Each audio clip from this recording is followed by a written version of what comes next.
Hey everyone, welcome back to Online Latin. Today we are finishing off the Wheelock book doing chapters 39 and 40, and really just cleaning up and doing some in matters here, some things that have fallen through the cracks. So we'll go ahead and get started, and the first thing that we're going to do is look at direct questions. Now, we've explored doing direct questions in a variety of ways. One way to ask a direct question is to use an interrogative pronoun. Quis or quid. Another way is with other interrogative words such as ubi or cur. And of course, there is the very common suffix on the end of the first word of the question, the suffix ne. But today here we're going to talk about leading questions. These are questions that begin with two words, nonne and num. And these two words will introduce a question, but they are opposites in the sense that nonne asks a question anticipating an affirmative answer, while num anticipates a negative answer. And here's an example of each. Nonne. Nonne Deum laudat, that is, he is praising God, isn't he? As if you are expecting an affirmative answer, an answer, yes, he is in fact praising God. Nonne Deum laudat, he is praising God, isn't he? Now the opposite of that is beginning the sentence with num, that is, num Deum laudat, which would translate as, he isn't praising God, is he? So nonne Deum laudat, he is praising God, isn't he?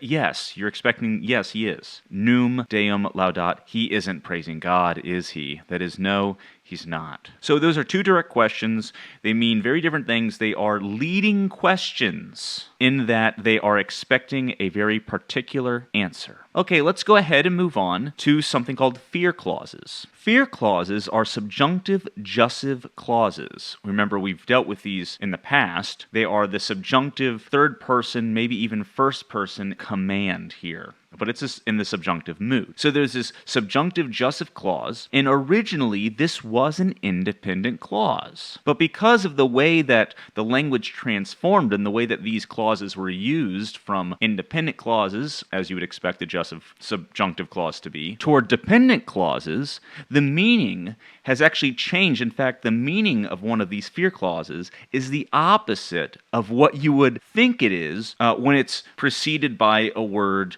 expressing fear, like timeo. And I'll show you an example of this. You can introduce one of these fear clauses with ne or ut. So we'll begin with ne. So here's the fear clause as an independent clause on its own, preceded by another clause. So we have two clauses here. Timeo, which is I fear, and then ne id reperiat. Reperiat, of course, is in the subjunctive, and you can tell with that ia linking vowel. And this simply means I fear. Let him not discover it. So, I fear, let him not discover it, in the second clause. Now, if you're to take that second clause, which is your jussive clause, let him not discover it, and you are to make it now a dependent clause with timeo, I fear, being the main clause, then it's going to still mean the same thing, but you're going to say it differently. You'll translate it differently. So these are the same words, but it's all one sentence. One's dependent now upon the other. One clause dependent upon the other. Timeo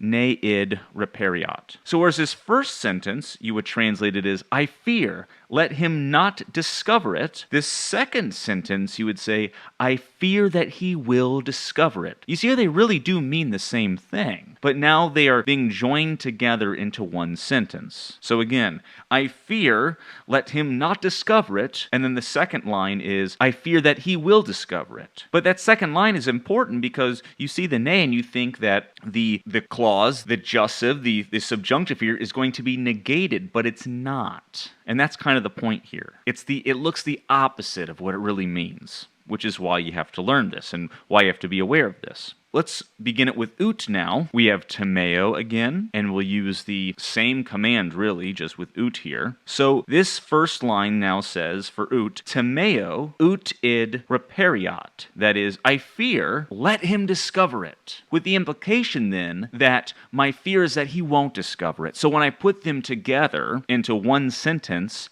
that's how it's going to come across. So now with the bottom line, it's I fear that he won't discover it. it. Again, it looks like it's the opposite of what it should be. There is no word of negation here, but when you see that it's coming from these two clauses, or these two sentences really, and they're put together into this one sentence, then you see why it means what it means. Again, if you're to go back up to this first place here with nay, it's I fear, let him not discover it. With the implication then that my fear is that he will discover it. And so when I put them down into the same sentence, you translate it as I fear that he will discover it. And so nay then is deceiving because that's a negation word, but that's not coming out in the translation.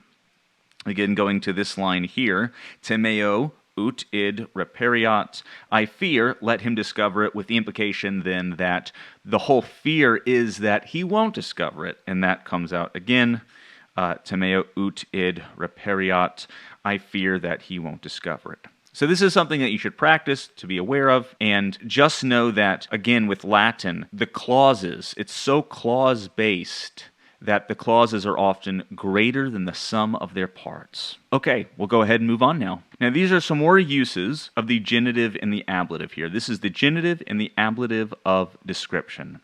So the genitive and the ablative cases can be used to describe a noun, describe character, quality, size, etc. Now, this is natural to the genitive because the genitive naturally modifies nouns. It really is the adjectival case. But the ablative, this isn't too far from its usage either, because even though the ablative is usually known as an adverbial case, the ablative is also used to compare nouns. So we'll do a couple of examples here, one in the genitive and one in the ablative. We'll go ahead and begin with the ablative, though. We'll begin with the subject and our to-be verb, Petrus erat, Peter was, magna vir fide. So magna fide, it's in the ablative case, and it's an envelope structure around the noun vir. So Peter was a man of great faith. This is the characteristic of the man. This is describing his character, his quality. He is a man of great faith, or according to great faith.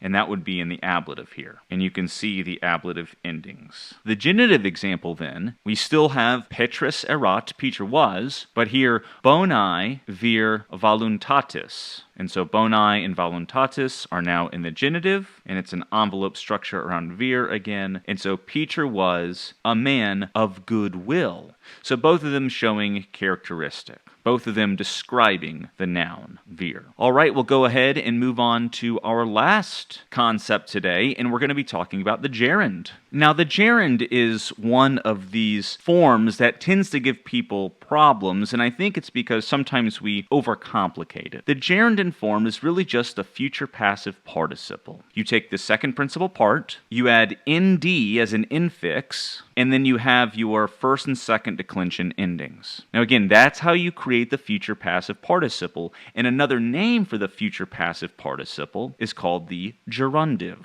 And the gerundive, like other participles, is used as a verbal adjective. But what happens when you want to use the future passive participle as a verbal noun? Now this is not a big stretch, because participles, since they're verbal adjectives, and adjectives can be substantivized and used as nouns all the time, they are used that way all the time, this is not a huge jump. But when this happens, we call this the gerund. And there are a few differences between the gerundive and the gerund beyond the fact that one is a verbal adjective and the other one is a verbal noun. The differences are that the gerund only appears in the genitive, dative, accusative, and ablative neuter singular. Additionally, though this is the future passive participle, though it is passive in form, the gerund is actually active in meaning. In English, we use the gerund all the time, and it really just sounds like our present participle. For us, it might sound like, I like walking, or exercising is good for you. By swimming, I am strengthening my cardiorespiratory system. See, walking, exercising, swimming,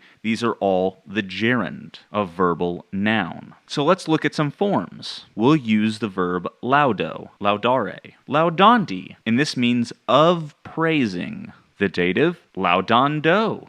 This means to or for praising. Now in the accusative, laudandum. This is just praising. And the ablative, which in the neuter singular looks just like the dative, it's laudando, which means by praising. So you can see this is a verbal noun, and it only appears with these endings because it's only in the genitive, dative, accusative, and ablative neuter singular. Now, there are some important notes on this, especially pertaining to the accusative gerund. It's notable that the Romans preferred to use the infinitive to express a verbal noun when they're using it as the subject or the direct object of a clause. Now, we've already stated that the gerund doesn't have the nominative, doesn't appear in the nominative, but that has implications then for the way that the accusative is used. So instead of saying, I like praising God, the Romans would say, I like to praise God. They would use that infinitive, laudare, as the direct object. And again, if they wanted to say praising God is a good thing, they would say to praise God is a good thing. Now, another use of the accusative then, since we don't generally see it as the direct object, is that it can be used to show purpose. And you show purpose with the gerund by making your gerund the object of the preposition ad. So ad plus an accusative gerund is going to show purpose. Another way to do it is to take your genitive gerund and follow it with causa, a post-positive placement, and you can also show purpose that way. And so an example of this with the accusative would be ad laudandum Deum, which would mean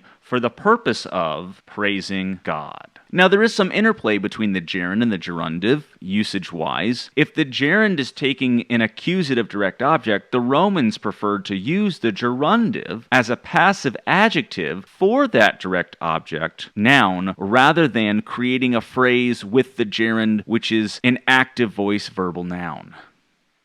Well, that's all I've got for you today. We've gone through the entire Wheelock book now. Be sure to do the readings if you haven't done them yet, and finish your exercises, and I will see you in class next week. Have a great day.